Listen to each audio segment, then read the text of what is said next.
All right, so we'll speak about one of my setups I took actually yesterday. Higher time frame is going to be key for me.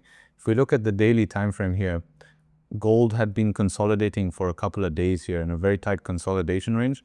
This daily candle is giving a resolution to that range, right? It's closing above the range. Yeah. And this is basically a breakout on daily. Higher time frame is always going to guide here. So this is telling us that, okay, buyers have been involved in the market right now. If we're able to create lower time frame structure, we should be able to trade in a session, right?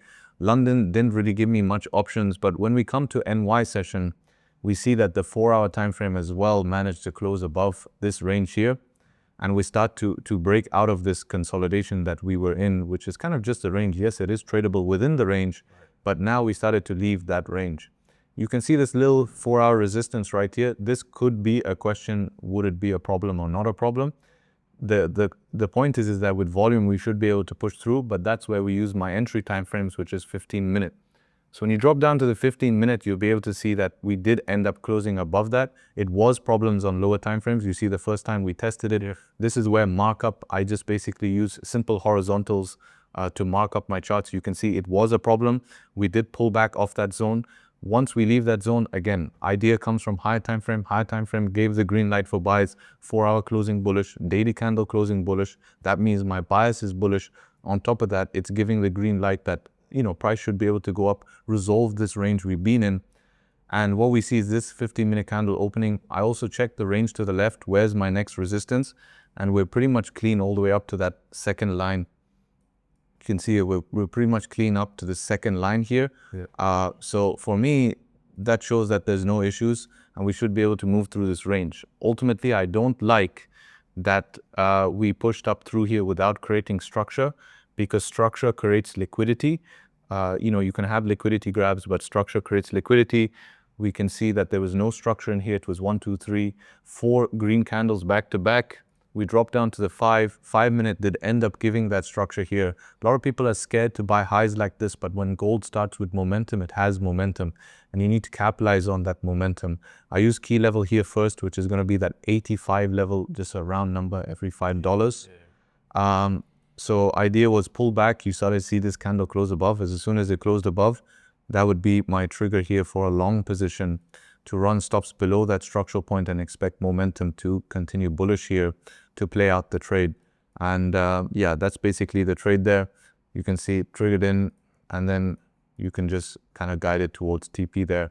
I ended up closing for a 1-to-1, just a little bit under 1-to-1. I was actually at the gym while taking this. At that key level I closed, so like just a little bit before it triggered my TP with spreads and all that stuff. But this was a good position to leave it to run on higher time frames. Again, I just wanted to secure. I'm a trader who likes to be in and out, and that's enough for your day. Nice little 1-to-1. But momentum was there. Nothing really told me to close at that point. I was just wanting to get on with my workout, but I could have just sat at break even and leave that. There's always places to improve in the trade. And it did a pretty good job. You could target the next higher time frame levels, and that's what I'd be looking whenever I'm allowing a trade to run. I'd be just trailing, so stop loss would come below this low right there, and then I would just continue to trail. Stop loss then would come below this structure if this is created here, and yeah, boom, that structure created. Stop loss would be trailed here, and I would just keep trailing it on the way up for the remainder of my position. But as I said, I went full out at that spot there at around a 1-to-1. But yeah, that was the position, man. Okay, great.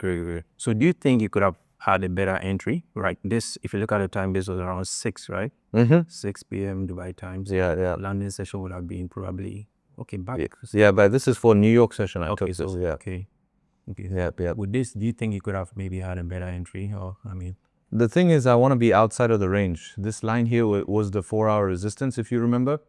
So this being the 4-hour resistance, I don't want to buy into a higher time frame level, because buying into a higher time frame level is going to be a question mark. You could see the reaction here that we had. You can buy to the higher time frame level, but I prefer to avoid the chop. If you look at where I entered, and this is a common thing you'll see on my live streams, it's a common thing that where I enter, I look for the efficient move. It might not be the best entry, but I'm basically, the big whale you have in the ocean. Yeah. I'm that little fish that sticks to the side, grabs my piece and enjoys the ride, Sure. And that's my job in the market. So better entry, if it allowed me to, yes, but remove that 4-hour level, I would have got a better entry.